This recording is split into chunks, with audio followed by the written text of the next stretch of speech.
ठीक है, तो यहाँ द्विविस्थापन का मतलब होता है जब हम आयनों के आदान प्रदान की बात करते हैं, मतलब विस्थापन की अभिक्रिया दो जगह हो रही हो तो हम उसको कहते हैं द्विविस्थापन अभिक्रिया। विस्थापन और द्विविस्थापन में अंतर ये होता है कि विस्थापन में केवल एक जगह का तत्व विस्थापित होता है, केवल एक आयन में परिवर्तन होता है, और यहाँ पर दोनों जो तत्व हैं वो एक दूसरे की जगह विस्थापित होते हैं। जैसे BaCl2 plus Na2SO4 equal to NaCl plus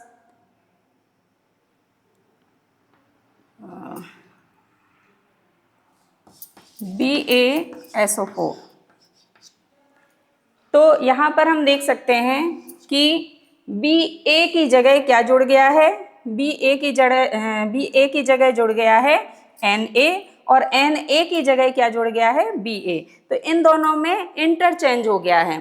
तो दो आयनों के बीच जब आपस में आदान प्रदान होता है तो इस तरह की अभिक्रिया को हम द्विविस्थापन अभिक्रिया कहते हैं। अब एक और अंतर आता है, एक और प्रकार से अगर हम ऊष्मा के आधार पर अभिक्रियाओं के प्रकारों को बांटते हैं तो हम अभिक्रियाओं को दो भागों में बांट सकते हैं। एक वे अभिक्रियाएं होती हैं जिनमें ऊष्मा अवशोषित होती है, तो जब ऊष्मा का अवशोषण हो तो उन्हें कहते हैं ऊष्मा शोषी अभिक्रिया। शोषी मतलब सोखना।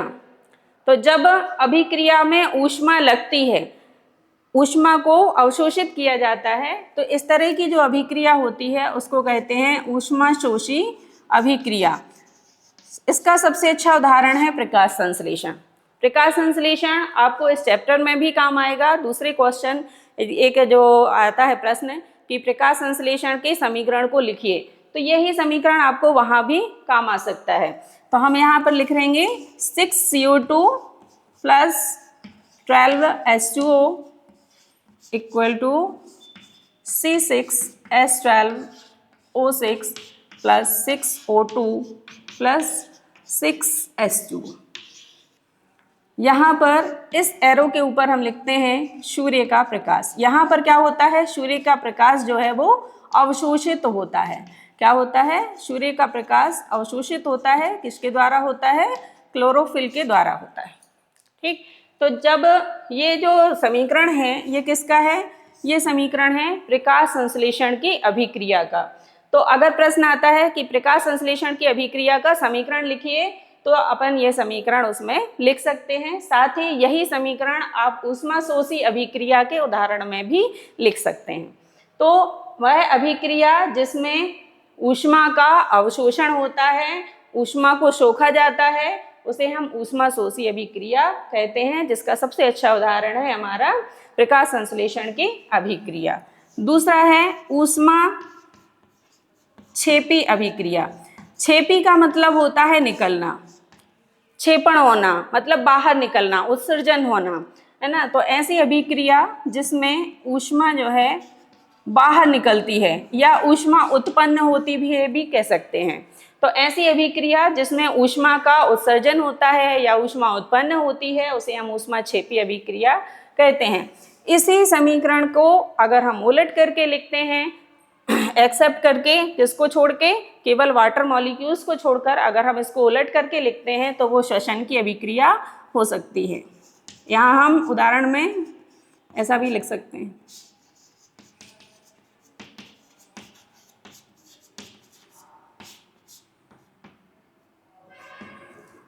इसके उदाहरण में हम लिख सकते हैं श्वसन।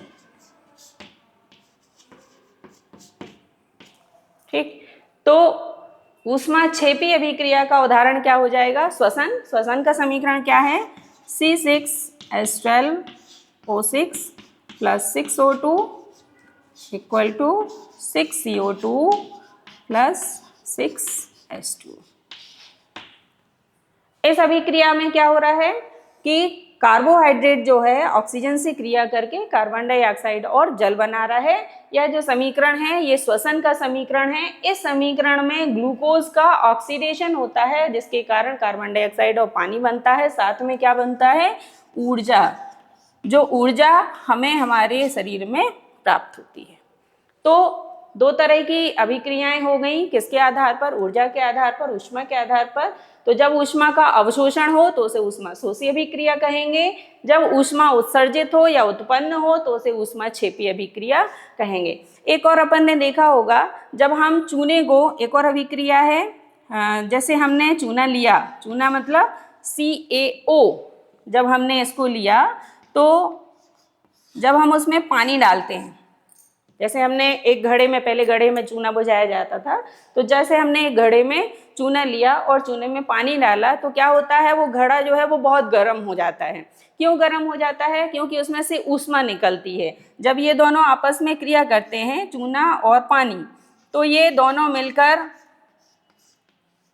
कैल्शियम हाइड्रोक्साइड बनाते हैं, और कैल्शियम हाइड्रोक्साइड के बनने के साथ साथ क्या बनता है? ऊष्मा बनती है, ऊष्मा निकलती है, तो ये घड़ा जो है हमारा गर्म हो जाता है। तो ये अभिक्रिया भी क्या है? ऊष्माक्षेपी अभिक्रिया का एक अच्छा उदाहरण है। ठीक, तो ये हमारी ऊष्मा के आधार पर दो तरह की अभिक्रियाएं हो गई। एक और प्रकार है जिसे हम कहते हैं उपापचयी अभिक्रियाएं। एक और प्रकार की जो अभिक्रियाएं हैं वो हैं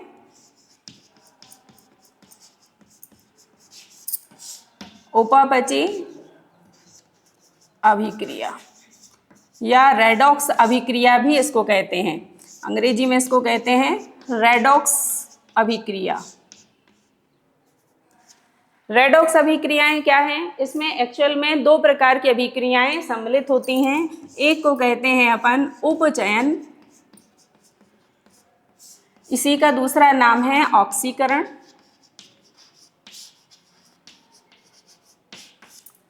और दूसरी होती है अपचयन।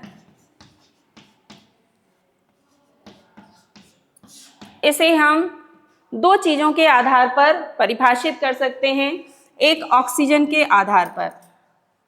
ऑक्सीकरण अगर आप नाम याद रखते हैं, ऑक्सीकरण मतलब ऑक्सीजन का जुड़ना, तो वह रासायनिक अभिक्रिया जिसमें ऑक्सीजन का जुड़ाव होता है, ऑक्सीजन का जुड़ना होता है, ऑक्सीजन जुड़ती है, तो उस रासायनिक अभिक्रिया को हम क्या कहते हैं? उपचयन अभिक्रिया या ऑक्सीकरण अभिक्रिया कहते हैं। या हाइड्रोजन के आधार पर अगर हम परिभाषा दे रहे हैं तो वह रासायनिक अभिक्रिया जिसमें हाइड्रोजन निकलती है, अलग होती है, तो उसे हम उपचयन अभिक्रिया कहते हैं। दूसरी होती है अपचयन अभिक्रिया जिसमें ऑक्सीजन जो है अलग होती है या ऑक्सीजन निकलती है, तो उसे हम क्या कहेंगे? उसे कहेंगे अपचयन अभिक्रिया। एक हो गई उपचयन या ऑक्सीकरण जिसमें ऑक्सीजन जुड़ती है, वह हो गई ऑक्सीकरण अभिक्रिया, और दूसरी हो गई अपचयन जिसमें ऑक्सीजन निकलती है या ऑक्सीजन अलग होती है। ठीक, जैसे हमने लिखा C+O2 = CO2, तो इसमें कार्बन ऑक्सीजन से जुड़कर कार्बन डाइऑक्साइड बना रहा है, माने ऑक्सीजन जुड़ रही है कार्बन में, मतलब कार्बन का क्या हो गया है? ऑक्सीकरण हो गया है। किसका ऑक्सीकरण हो गया है? कार्बन का। किसके द्वारा हुआ? ऑक्सीजन के द्वारा हुआ। तो यहाँ पर ऑक्सीजन ऑक्सीकारक के रूप में काम कर रहा है। ऐसे पदार्थ जो ऑक्सीकरण की क्रिया करा रहे हैं वो ऑक्सीकारक कहलाएंगे। इसके उल्टे ऐसे पदार्थ जो अपचयन करा रहे हैं या ऑक्सीजन को बाहर निकाल रहे हैं या ऑक्सीजन से दूर हो रहे हैं, वो अपचायक या रिडक्शन अभिक्रिया के अंतर्गत वो रेडॉक्स कहलाएंगे। ठीक, तो ये दो तरह की हो गई। इन दोनों को सम्मिलित रूप से उपापचयी या रेडॉक्स अभिक्रिया कहते हैं। ठीक है, एक चीज और बचती है इस चैप्टर में, वो है संक्षारण। संक्षारण क्या है? संक्षारण का मतलब है, अगर हम सीधे सीधे शब्दों में कहें तो खराब होना। कोई भी पदार्थ है अगर वह धीरे धीरे संक्षरित होता है, उसकी क्वालिटी जो है वो खराब होती है, तो हम उसको कहते हैं कि ये संक्षरित हो रही है। जैसे लोहे पे जंग लगना, लोहे पर जंग लगना संक्षारण का सबसे अच्छा उदाहरण कहा जाता है। संक्षारण का मतलब है किसी भी चीज का धीरे धीरे अभ्रासित होना या धीरे धीरे खराब होना क्या कहलाता है, संक्षारण कहलाता है। और इसका सबसे अच्छा उदाहरण है क्या, लोहे पर जंग लगना। लोहे पर जंग लगना किसका उदाहरण है, संक्षारण का। ये 1 नंबर के प्रश्न में भी पूछा जाता है कि लोहे पर जंग लगना किस प्रकार की क्रिया का उदाहरण है, तो ये संक्षारण का उदाहरण है, लोहे पर जंग लगना। अब ये इस जंग से बचाने के लिए हम क्या उपाय करते हैं, ये भी पूछा जाता है अक्सर। तो लोहे को जंग से बचाने के लिए अपन देखते हैं कि हमारे घरों में जो लोहे की चीज़ें होती हैं, जैसे टेबल वगैरह जो होती हैं, तो हम उसको क्या करते हैं, उसको पेंट कर देते हैं।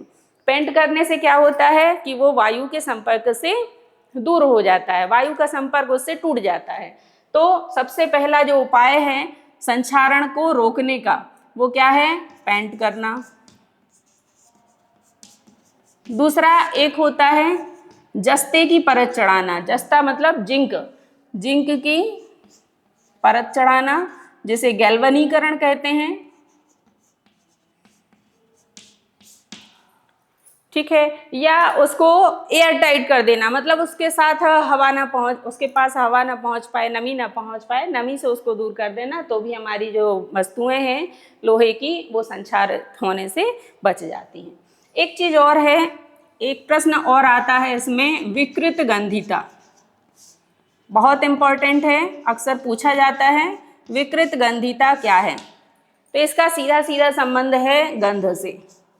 हम देखते हैं कि जो तेलीय पदार्थ होते हैं, तेल और वसा वाले जो पदार्थ होते हैं, वो नमी के संपर्क में आने पर, वायु के संपर्क में आने पर उनमें से गंध आने लगती है, जिसे हम विकृत गंधिता कहते हैं। और इस विकृत गंधिता को बचाने के लिए हम एक गैस का उपयोग करते हैं जिसका नाम है नाइट्रोजन।